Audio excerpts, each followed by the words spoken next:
Hi, I'm Mr. Meiselsall, and this is the diesel program, and today we're going to show you how to do a valve lash adjustment.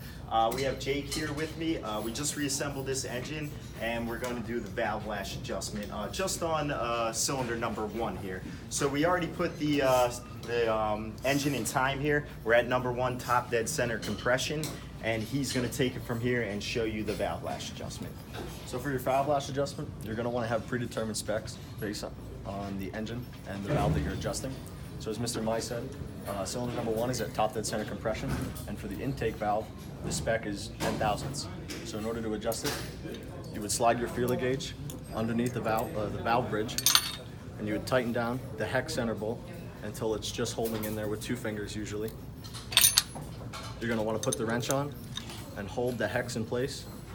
You want to tighten just that locking nut down, so that way when you take it all out, you should just have the right amount of resistance when you pull the feeler gauge in and out.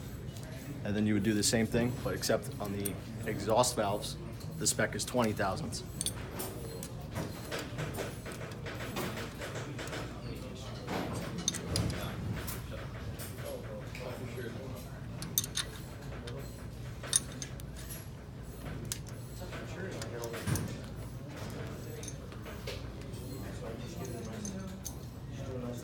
And that's the valve lash adjustment. This is very important for the heat expansion on the engine because the components will expand with heat.